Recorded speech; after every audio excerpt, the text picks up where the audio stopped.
That's so weird. That is so We have to go all the way out and go all the way back in. Sorry. Well, it's setting it up. So it does, I don't know if you guys can hear me, but it does say on my end of Zoom that it's being live streamed. Okay. So maybe it's working. Business. I'd like to welcome everyone to the January 21st regular monthly meeting of the Board of Directors of the Economic Development Corporation of Warren County. I'd like to note that we do have Ashley online, and we also do have a quorum, so that we can move forward. Welcome, everybody. Whole day, so thank you for bringing your warm hearts here. I'll start with a report of the Audit and Finance Committee, which with the so let's see. We met last week and we unanimously approved our minutes. Then we did go over the financial statements for December. And they were approved unanimously, which we'll go over more today to move to the board.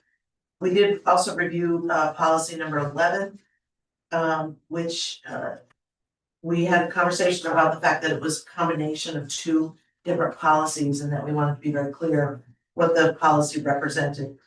And we did make an approval to move it forward with some the changes conversed, and then approval was unanimous. The conversation was had about the audit and the fact that the engagement letter has been signed. And unless there's something that Jim or anyone wants to bring up or any questions, that would be my report. Any questions? Now we'll move on to the review of the financials, which I'll turn it over to the staff. Morning. So you all have financials in your packet. The fund balance sits at 969,500. Of that, 590 is in cash. We no longer have any investments. Accounts receivable are 74,000. You have an audit accounts receivable summary at the end, and most of those you'll see as the county. They've all been billed. Accounts payable is a little over 3,000. There's also a summary, and those are nothing remarkable. The communications are copier Robert something. The prepaids are the same, but they are every month. So for the year, our income for 2026 is 723,000. That's 48,000 below budgeted. Of that, 26 is below memberships. So we'll get into our plan for 2026 shortly. And 20,000 was the reduction from the town of Queensbury contract.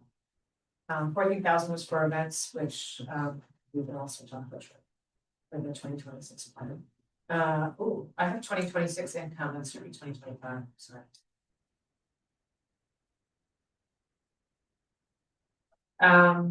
The expenses were 751,000. So board of development was over budget by 10,000, was related to lunchroom expenses. The personnel, however, was below by almost 41,000. Programming expenses over by 20,000. Those are mostly related to the Tech Meadows consulting, and overhead expenses are over only by the cost of the 2 laptops and other technology upgrades. Those are the financials for 2025. I did note to the Audit Finance Committee that they will maybe have some adjustments after the audit. There's usually some changes we make. The auditor also gives me the figures for depreciation or some amortization. So there will be some small changes. As is usual. The engagement letter is signed and the audit is already started uploading documents and we'll sign. Are there any questions? Yeah, just briefly, are we going to, is the audit finance committee gonna with the auditors when it's completed, or it's the full board? No, we're gonna want actually that needs to be scheduled. We're gonna need to, that was the one that was hard to schedule, like, right? Yeah. We need to find a date that we can have a quorum to attend with the auditor, who will usually, actually they can come in person or they can Zoom, but they usually want the audit and finance committee through the full audit. Yeah. And the audit and finance committee advances it to the board. If you want the auditor to be here for the full board meeting, I can arrange that as well. It hasn't been the way that we've operated the last couple of years, but it's totally. And do we do the tax return at the same time? So the 990 is always lags a little bit behind, yeah. They do it as part of the work product, but not, isn't presented at the same time. Yeah, it's usually about 2 months later. I think the important thing is to get the audit done by the end of the month, to get Yeah. it filed with the ABO. Yeah. And so I think it's fine to just still do it the way we've done it in the past, but I just think we have to set it. Yeah. Okay. So the 990, they get it done just in time for us to file for the Charities Bureau. Yeah. Right. And then the other thing was the policy. So we, the Audit Finance Committee in its February meeting will review its internal controls and for the year. But we got ahead of that. We took one of the policies that two of the policies are sort of redundant. It's a cash disbursement policy and a bill payment policy. So we merged them into one consolidated concise policy. So that's what we have. We've renamed it policy 11, policy 21. I think we'll just sit as a third policy. Let's just be clear about why we did that. There's a lot of attention right now to financial process, and we wanted to make sure you as a board were aware of what our controls were. And that we had an opportunity to get your input if we needed to change it. And in the process, we saw that there was an opportunity for us to combine these two. It wasn't our intention to combine those two when we started. It was really just to reframe what our internal controls were. And I think to net that out, we have always been very conservative in terms of our approach, sometimes to the chagrin of our people who are waiting checks. We've always cut paper checks and we've always required 2 signatures, one from staff and one from board. It essentially provides a slow, methodical process. We also engage the bank in every possible fraud protection service that they offer. And it is not without, at least a couple of times, the bank has notified us when they think something is either suspicious or specious. So I think our process is functioning very well, but we wanted to make sure that you were able to see it ahead of kind of the master look at every policy. Right. Are we using positive pay? Yes. In positive pay, we don't use ACH block because we have a dedicated account for ACH transactions. It only holds $1,500 in it at a time. And that's for like recurring payments of subscriptions. There are a few ACHs that hit the operating account. That's payroll, that's the FSA, and whatever that's in that policy. But we do not make ACH payments in general. We also discussed as a committee that the policy is consistent with the language provided by the Public Authority Accountability Act, and all our policies are also posted at the site, so they're consistent with the New York State Controller's Office. Questions? No, but I guess as the banker in the room, I would say we should employ every fraud provision possible. Every day my inbox is full of sad, unfortunate stories, so. You know, it starts with something as simple as an email, hey, change my ACH instructions. I would advocate it's money well spent if we want to add of the prevention services.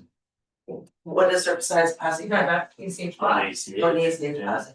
I understand there's a separate dedicated account, but all it takes is one wrong keystroke. Everything can get compromised, so.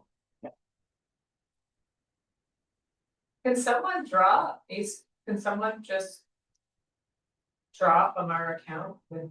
Not without instructions, but they have different ways of getting instructions for us. I'll talk to I mean, I would- Christine, I'll talk to Christine. Yeah, Christine is really, obviously the company, but it's not what I do on a day-to-day basis, but the reality is if someone were to get it or a vendor and our vendor had access even to that dedicated account, they can clear out that account, they can attempt to overdraw that account.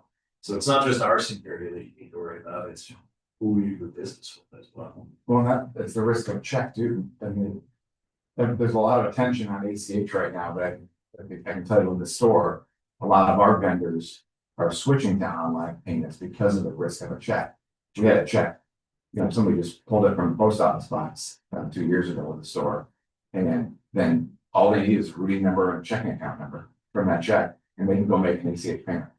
Just as if it were you. So like a check is not really any safer than. Unless you have ACH. posi pay. Risk everywhere, exactly. Unless you have Possible posi pay. pay. But even that won't cover an ACH, right? You have to block on it for the ACH. Right. Positive pay expense. So the biggest risk in everything. Like, Yeah, true. checking your account every day and. But who cares? Well, is the back, so are we better, so the checks allow us to have first of all, the two-person authorization. It also slows down the process a little bit. But is that the better way to continue with checks? Well, that's right, there's no ideal way. Yeah. But checks are particularly vulnerable to theft through the mail, and that's why you sometimes end in problem with ACH, or you can actually print your own checks these days and deposit them electronically, which takes care of the traditional protection of a check. First, any of the things that you used to need. And then the UCC, the two signature thing is really only an internal feel good for us on the board. It's not binding on the bank. Yeah. When a check is presented, it's getting cashed. So As long as they're it has they're not verifying signature anymore. That's I true, have but a it, dash without signatures. but it would be a clear departure from our process and something that most people would be able to see, including us, because we publish the check register for you guys every month. So you're able to see if we ever pushed a check that only had a single signature. I think the biggest thing is that we have very repeatable expenses with known vendors. So our risk is relatively low. I think our biggest threat actually is different than the one that everybody else is focused on now. And that is the fact that we look like a sleepy organization with more than $1 million in the bank. And that makes us a target for much more sophisticated approaches, which we have been able to identify and combat in the past with your support and other bankers' support. I think this is just to make sure that you know, in light of what's happening in our world today, where we stand on those elements. But if I were to tell you where our risk is somebody who accesses our accounts in a way where they're not cutting a check. They're just looking for a back end way to our or your network and into our finances from there. Any other questions? I'm wondering if there's parts of the financial report that we shouldn't put up online. You know, It's a good point, right? All this disclosure you have to have well, with the like ABO. last month, Chuck, just. I do really need to have that. And maybe it's a discussion we should have with the ABO. Or with the someone from the controller's office, or. I mean, there's certain things that we shouldn't be. I think it's probably sufficient to put a P&L and a balance sheet up and about the details of, I'm sure that's clarity in there. I think the way we publish them is out of like just our workflow of having one set of financials. But I am happy to just put together I think that would be a prudent. P&L and a balance sheet. We'll do some confirmation with our council about that, and maybe what we do is notify the ABO that it's a conscious decision that we're making while we're awaiting further guidance from them. It'd be hard for them, I think, to criticize us for doing it if we were proactive. Yeah, but if anybody came in and wanted to see it, they can see it, but having it for the public. Yeah. Server, world searching that stuff, right? Yeah. Good point. Okay, I'll take care of that. All right. There was one other policy, since we're talking about policies. Just fool around. As a representative of Warren County and listening to this conversation, at least there is some that have trouble with the address. No, I tell you, those closing stuff you do in the bank at that firm, this is every single day at our office. Like literally a conversation comes up every day about something or something. I mean, even learning what I've learned of when I'm in the county, it shows you how good these people can be. That our staff, you don't call the phone number in the email that you got, right? We go back to old emails or on the website with our Rolodex and call that person, verify instructions, it's like you can't. There's only so much you can do with people that have been better and better every day. AI, not helping. And say they use AI way more efficiently than any of us. Absolutely. Yeah. And if they use their powers for good, IT would be. Yeah. And even you have lawyers out there that are still using Gmail and Hotmail and AOL accounts, it blows my mind. Because they're hacked routinely, and that's where they get into our transactions, get in those email chains between them and a client. They're off to the races. Crazy. Anyway. Crazy. Thanks, Mike. Gosh. We hope you find the rest of it. Do with it. You want to mention the other policy that's in your packet, and that is just an update to our procedure for posting jobs. Which is not something we do a lot of here, but with the recent announcement that this will be leaving us Not everybody knows. later this year. Did we make that this announcement? So Just like that. after years of ridiculously diligent service to us, I think Tricia would like to be a full-time grandmother, and I don't want to stand in the way of that. Obviously, it's the right thing for her, but it is something we have dreaded. As of April, though, she will leave us on an employee basis. We're still talking about whether or not we would keep some kind of thread alive with her. But we're gonna have to figure out how we repost that job. We also are in a completely different position than we were when we hired her. And you know this better than anyone, Matt, you were the chair at the time. We needed a lot of work to try to make our processes solid, and especially those that face the public in the board. And I think we're in a good place there based on the work that she's done. So I'm confident that if we hire the right person, that we can keep going that she's established. But we are going to have to find a replacement. We also have a part-time position for a communications person in our budget. We probably will take the two of them and put them together. Seeing if we can do both at the same time. And then we also have a position that we're gonna talk about in the grants that's associated with the child care grant that we are a component of, where the coordinator responsible for developing particularly the business connection into this effort will work from this office and in our direction. Not only a contract position, but still a position that we have to post. So the update to you is essentially to say what would be the provisions for that, and before we actually hired anybody to get your input, if we felt like we need changes to that before we got somebody in return. So I would like to then publicly say thank you to Trish, because I don't think I'm gonna be here for the March meeting. And say how much you helped me and in all the different roles that I have here, and significant support to the whole organization, as Jim has said. You've been a wonderful addition, and we hope you'll stay in touch. Thank you very much. Don't go too far. Good. You will be getting next. You're gonna be, well, if we know where you are, you might not let it. Gonna go off the grid for a while. For you. Well, thank you for all your hard work, and the dedication and wonderful things you brought to the organization. Appreciate it. Anything more on this particular policy, Jim? Well, I just want to make sure you know we post anything for 10 days. And where we post them is listed in there. But most of these positions wind up getting filled by networks. That's always been the case and will continue to be the case no matter what our procedure is. But we do need to make sure that we are, as a public entity, making sure that we clearly notify the public of any opportunities that we have and give ample opportunity for people to make themselves available. Any questions? Move on to the approvals and resolutions. We'll do these separately. I would ask for a motion for the approval of December 25 financials. Sue, second. Any discussion? All in favor, please say aye. Aye. Opposed, abstained, the motion carries. Approval of December 17th EDC monthly board of directors meetings minutes. I would ask for a motion to approve. So moved. And a second. Any discussion on that? All in favor, please say aye. Opposed, abstained, the motion does carry. I would ask for the approval of policy number 11, cash disbursement bill payment policy, and I ask for a motion for that approval.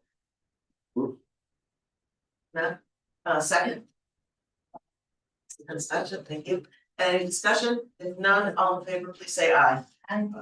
Opposed, abstained, the motion does carry.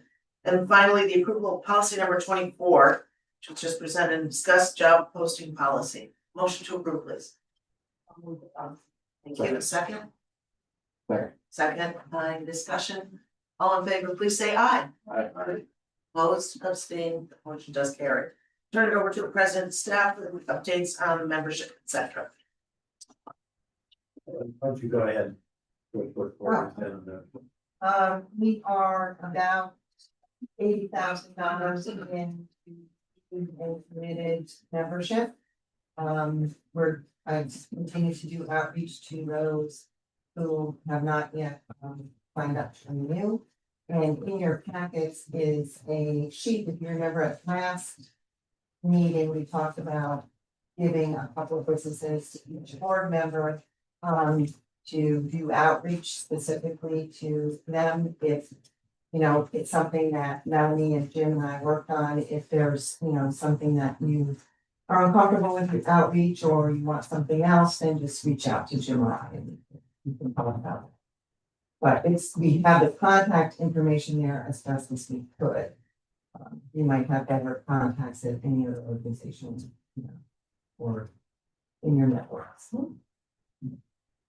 In the past, you've asked for specific pieces of material to help describe the value proposition of the EDC, which we can continue to think are available. We're going to talk today about some very timely things that I think should be part of any conversation you have with anybody about the role of the EDC and some of the results to date of the strategy that we're helping leading in the area. But ultimately, a lot of these conversations are contextual. They're based on either your relationship, business or personal, or a specific topic that somebody's interested in. I find that the most productive conversations are the ones where questions are asked and we're able to then provide you with information that can help in that dialogue. So I would encourage all of you to make contact, even if you don't necessarily know what your elevator pitch is, because in the past, some of the conversations we've had with prospective members have led to us sharing materials we wouldn't have otherwise put in their hands. So what I would encourage everybody to do is just make contact with people, whether they're on this list or people that are in your circles. Because honestly, I think you're going to find later today that there's no reason not to. I think that right now we are in a position of great strength, both regionally and functionally. But we'll talk more about that. I did want to mention some updates post our budget to technology. We met with our technology partner Adirondack Tech. We met with their CEO and their account management leader. And we have equipment in this closet here, particularly our firewall, that is now almost 8 years old. And they believe that it is not the right thing anymore. It is technically still functioning, but it limits itself in terms of its ability to have all the features that would keep intrusion from our network. I had not put in the budget the replacement of firewalls. And so we're going to continue to dialogue with them about it, but I think it's likely prudent that we do it if we are able to get a good quote and understand the differences between the two technology suites. In addition, we had a conversation in the audit finance group at the end of the year. Our current interval for replacing PCs is essentially when they die, which means that the majority of our fleet of machines was more than 5 years old. We consciously began a strategy after talking to EDC Tech because they have disproportionate costs of trying to support particularly Windows-based machines that are that far behind. So we're probably going to move more towards a 3-year ratio, which is their recommended standard. We did put money in for that in the budget this year. So there will be a continued refresh of our PCs, but it will be at a greater interval than maybe we have done historically. And again, I think it's important for us from a security standpoint, primarily to be able to load whatever is the most current, fully featured security system that we believe serves us. And if our PCs are limiting us there, that's probably not a risk we want to take. We do 5, and I think we're pretty aggressive on ours. I think 3 is that, I mean, you're gonna end up with good state of the art technology, but you're gonna pay for it. Yeah, So, so I'd be interested to see what they say on 3. Well, then- 3 is a good sales pitch. well, we don't have to buy in from them. I think their view is. No, I mean, even on a set, 5 is kind of more. Well, that's honestly what you had said too, Jim. Their data shows that more than 80% of their clients are on an interval that is not 5. Oh, way more. Yeah. Yeah, I agree. Yeah. And because we just went through the upgrade from 10 to 11, and, you know, had to update some land because we're at the end of the year. So our changeover from Windows 10 to 11 didn't coincide with our units. You know, so it's you buy brand new or you update RAM for a year and it ended up being cost. And this year, we will definitely replace any that are 5 or For sure. I think the question of what the refresh interval should be after that is an ongoing conversation with them and ourselves. If it's over 5, you're probably learning how to support ability. You might be, and I would suggest when you get a machine, get a machine that's got forward potential, not minimum purchase for now, but something that's got forward potential, opportunity to take upgrades and that kind of thing looking forward, so. Yeah. Okay, so now let's talk about what I hope is good news. If you haven't seen it, this just came out this weekend. Every year, the Glen Falls Business Journal asks us for an economic outlook, and we're usually on page 8 with Greg Connors and I don't know, like, you know, Chuck Barton and like everybody who has some role in the economic development world writes a piece about the way they see this coming year. As I was looking to develop it in December, we were apprised of a study that was done by a group called Area Development. Is it in the packet? The study you saw?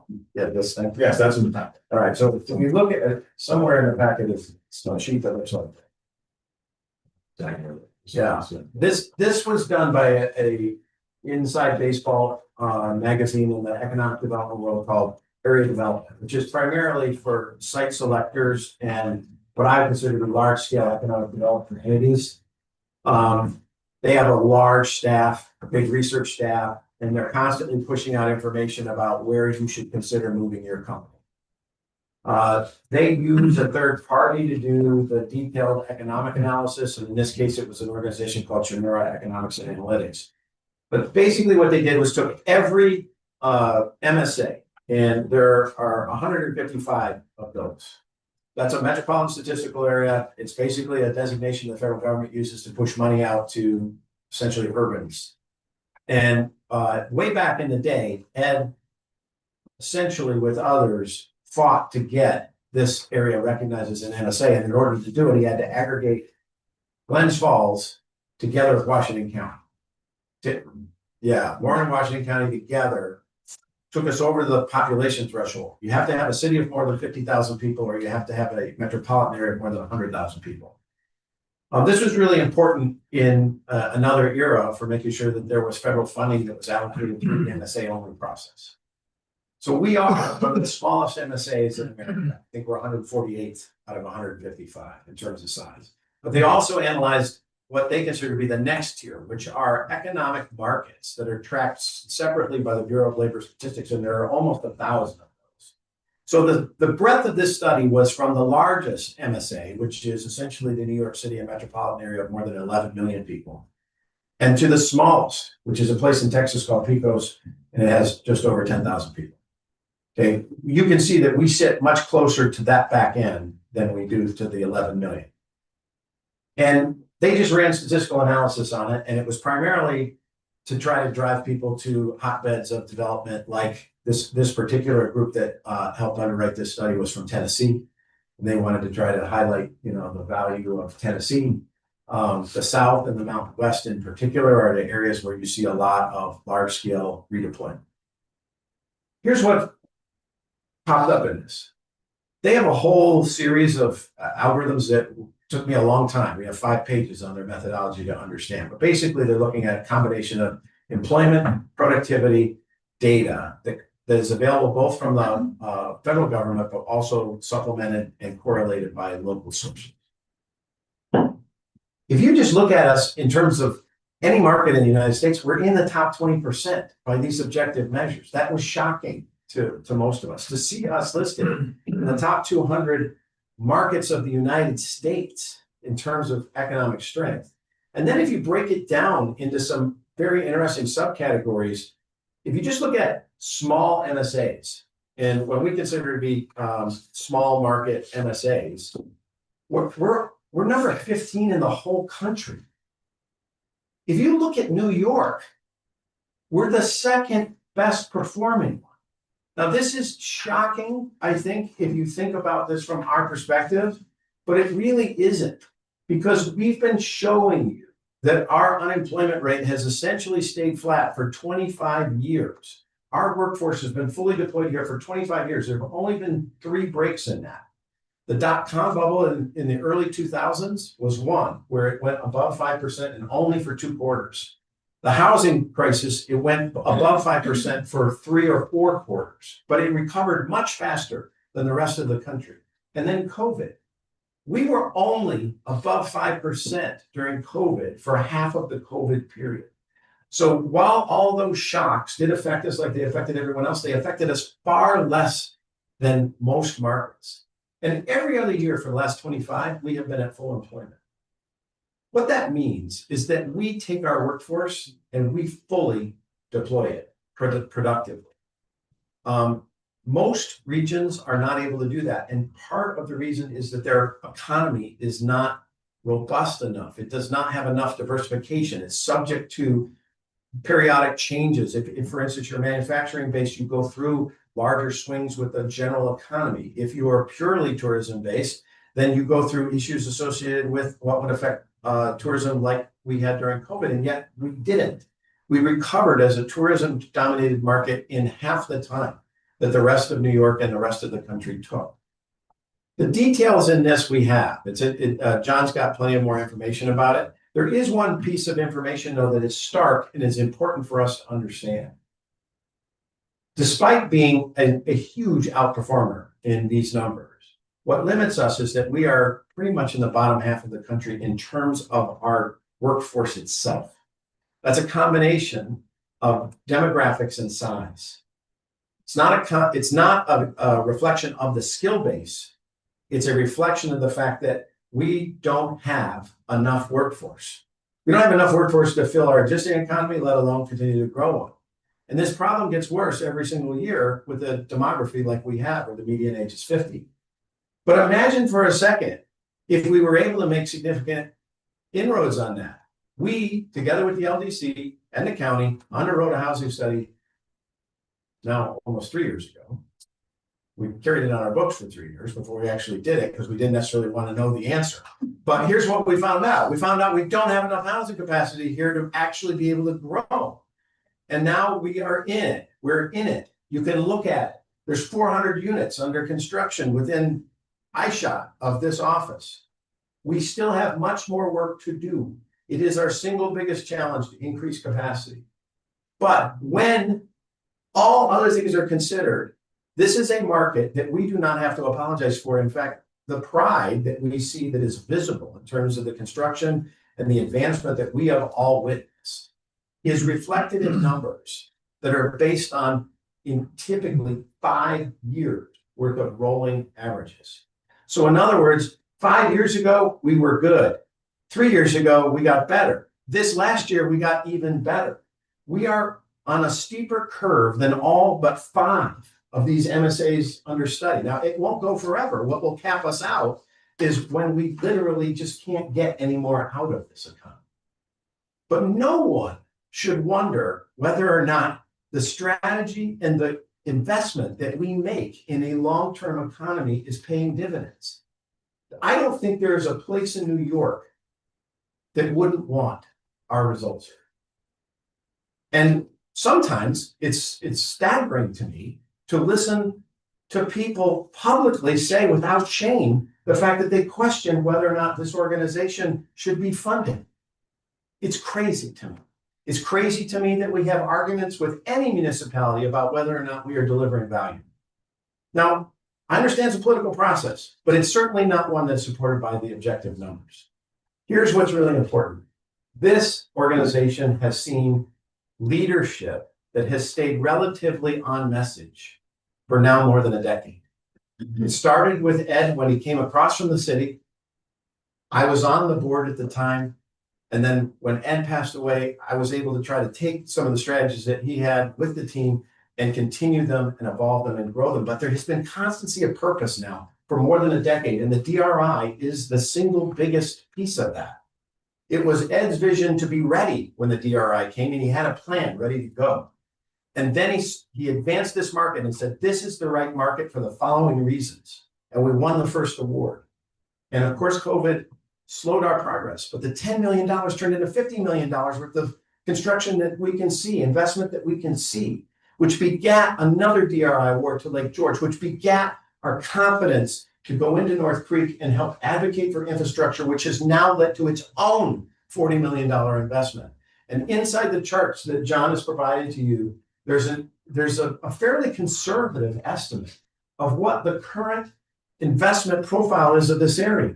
We haven't even mentioned that in Queensbury, there's nearly $200 million worth of development on the table at West Mountain. This is one of the single greatest places of investment in the state of New York, regardless of its size. And certainly for its size, it is delivering outsized performance. Anyone that wants to be employed here can be employed. Recently, our friends over at Angio finalized their now 2-year moving process of resizing. And so to some people who weren't paying attention, they saw the notice in the paper and they thought that this was something new, but essentially all it was the last step in the 2-year process. Our friends from the workforce organization went out to try to support those employees that were affected. There's not a single employee there that wants to work that we cannot find a job.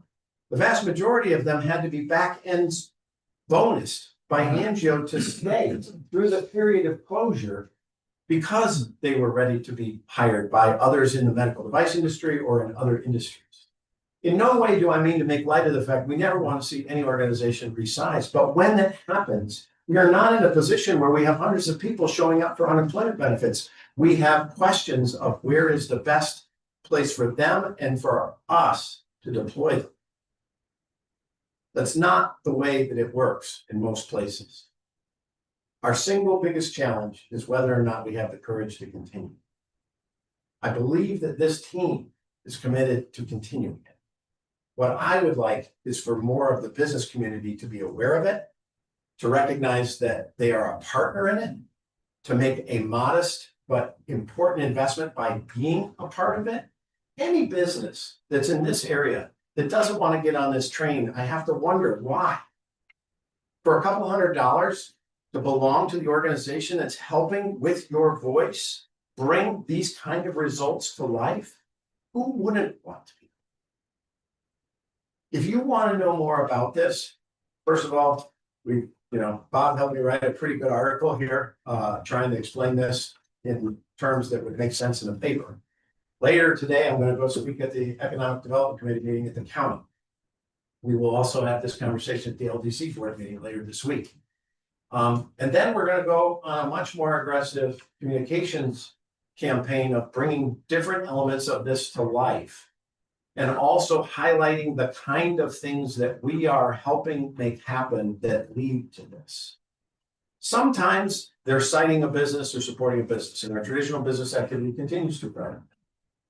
If you look in the chart that John gave you at our classic chart at the beginning, there it shows the business activity.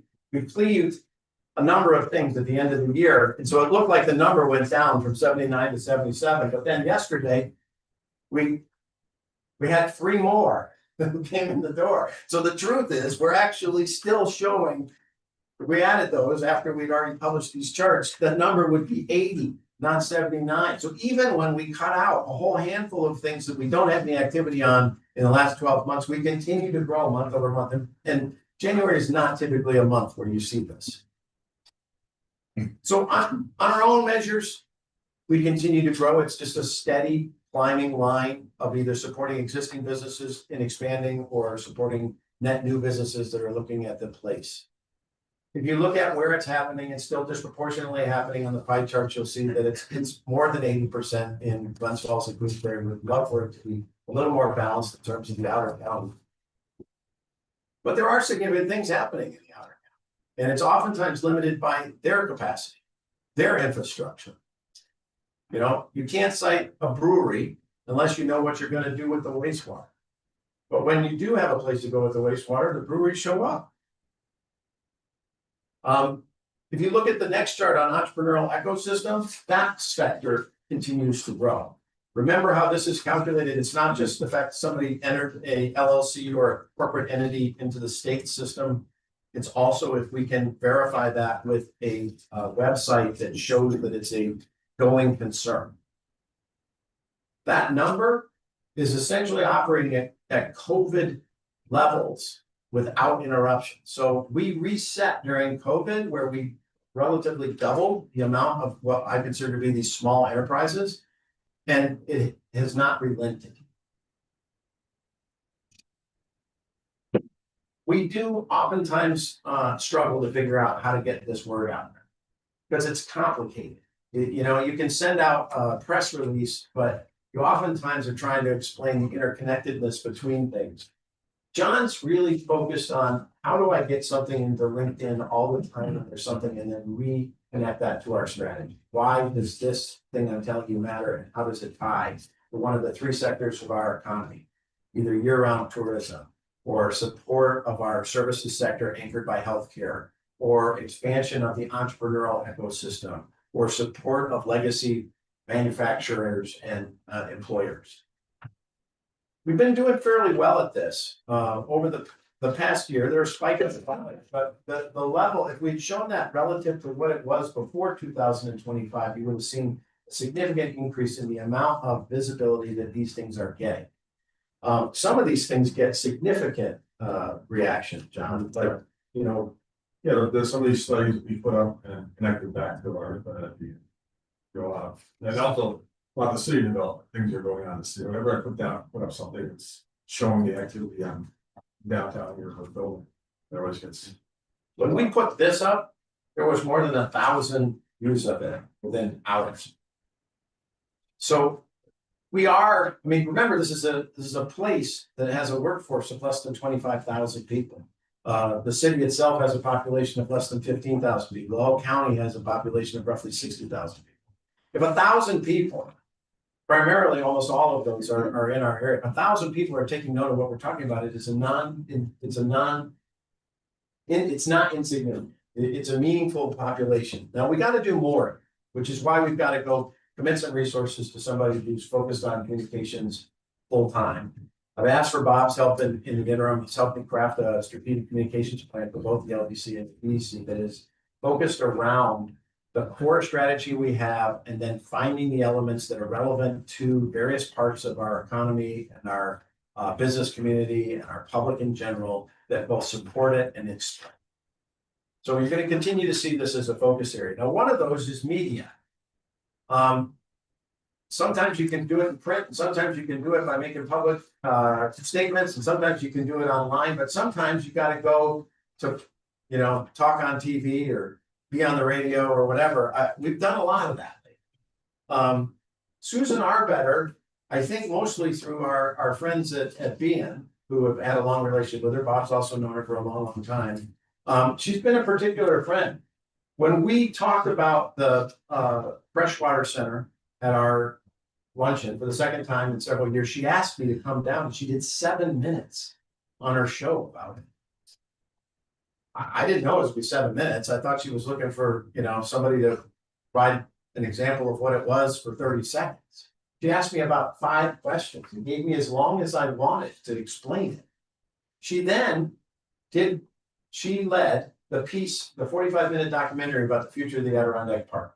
If you haven't seen it, I would really encourage you to watch it. Now, I was worried when she first contacted me about it, because even though she's been a friend, I felt like this story was lining up to be a classic business versus environment kind of tension.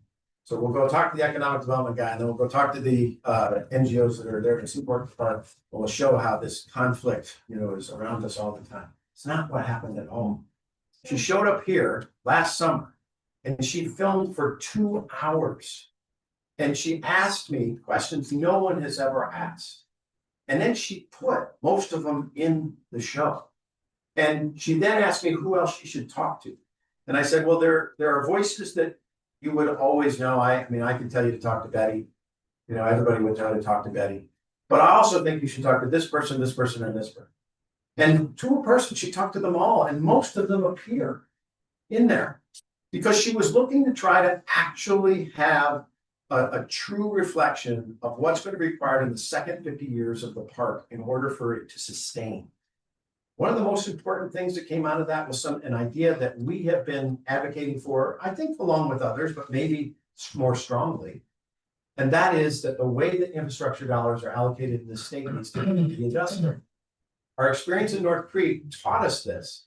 You can't come to a community that has less than 1,000 people and try to get them from zero to build a wastewater system. It's too much of a punt. It just scares people to take on that amount of debt. And yet, we need it in the park more than anywhere because we're trying to protect it.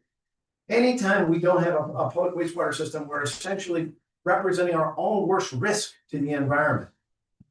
I think there's an ample opportunity for us to continue to make this case. What's more important is the fact that we are the ones making it.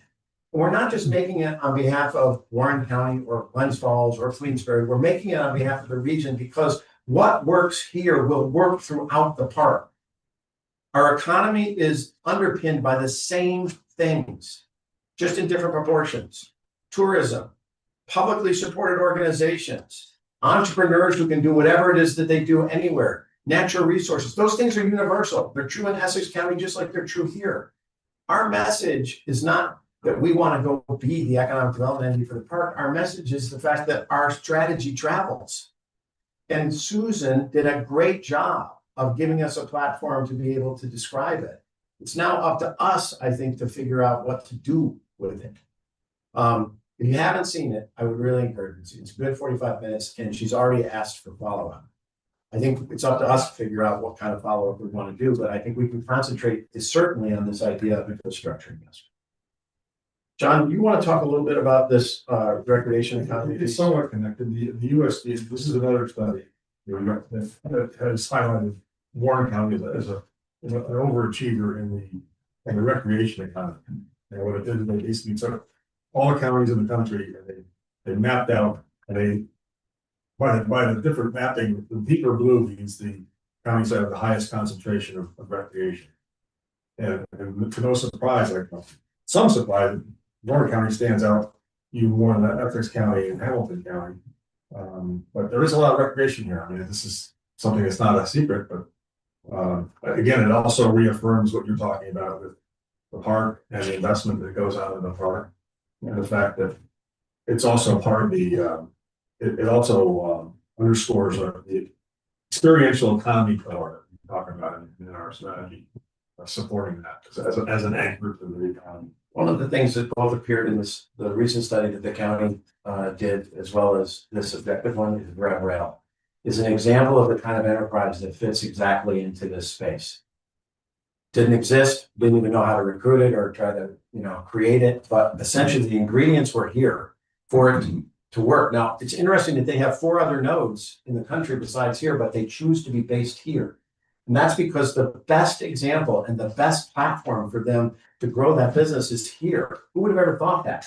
So they have operations in New Jersey, they have operations in Colorado, they have operations in other places in New England, and yet they base it here. They make all of those bikes here. And that's because they have the greatest impact here, where they're most aligned here. This is an important example, I think, that we don't know necessarily what we can birth. You live in this world, your other half of your life. We have always had a robust understanding that we have recreational assets. We have far more that we can capitalize on in terms of taking entrepreneurism and marrying it with that. And that's what this study was essentially saying. I'm not sure what else is after. Actually, yes, it's Although the state of the slow there's a grants too. We need to give you an update on the grants. There are 4 that are in different stages of development here.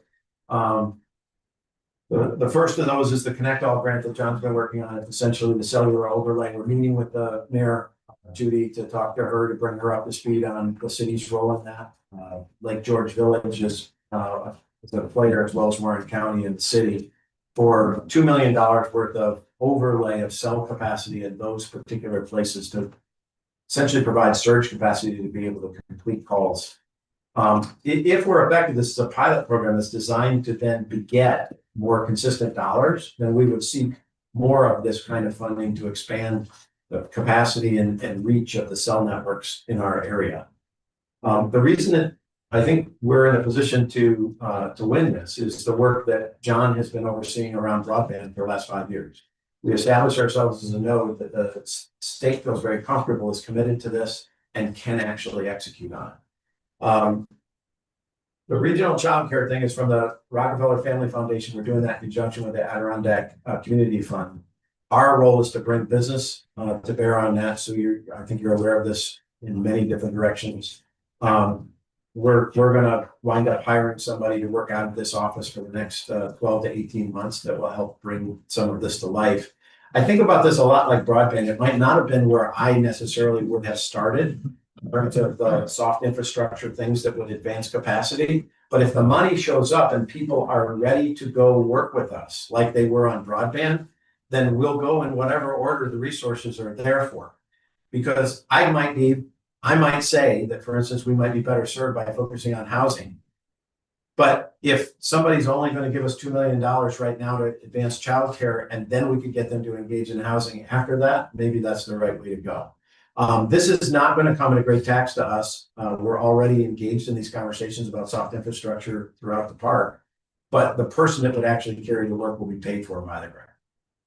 And then, John, the next page has got the Power Up grant, which is what we're working on with ESD to look at a second redundant supply of power to the riverfront in primarily Glens Falls.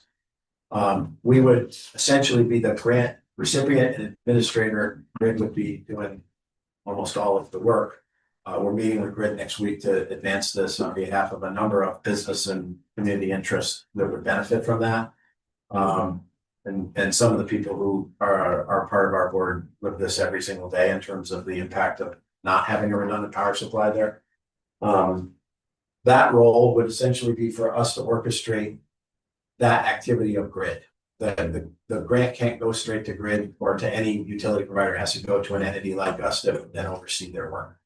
The Freshwater Institute feasibility study is something that ESD came and talked to the LGA about, and they're talking to us about a way for us to formalize the options around a freshwater center. This would essentially be a 50-50 split. So the question now is, who would be the 50% on our side? Would that be solely the EDC and any of its sponsors, or would it be other community partners? We're in that conversation now. And then, John, what was the last page? I just put some slides together about the state of the state, recent from the governor's office, and some of the highlights from that from the economic development side, especially the ones that are more impactful to us, and also how they align with some of our strategies. I mean, that was a long address. It always is. We've gotten detailed analysis from Empire State Development, from the Business Council, from a number of players. Essentially, what we did is try to correlate those things that we thought were most meaningful to this area. This will be part of the message that we'll share with members, and it will influence things, for instance, like the CFA and associated program process later in the year. So there'll be more conversation about any of these priorities. Interestingly enough, she spent a lot of time on childcare in that address. I think that's being driven largely by the city, but it will have implications across the entire state. I didn't mean to position us well, but we are positioned, because if there is money to be had, just like there was around housing a couple of years ago, and we are clearly identified as somebody who's already doing work there, we're in a much better position to be able to try to direct some of those resources to it. Okay, Any that's questions? everything. Yes, Yeah. Judy. I know the budget just came out yesterday, but I'm going down to do a lobby day on budget issues, and so if there's anything that you would want me to raise under missing or things that are in there that we support, let me know. Or if you could do something similar, you did on the budget, if you do have something. Right, thanks. No questions? Is there any other business that should be brought before the board? There need for an executive session? There is none. I would ask for a motion to adjourn. Second, Jim, all in favor, please say aye. Aye. Thank you. Okay. So, Jim, happy to be more, we just. We're on.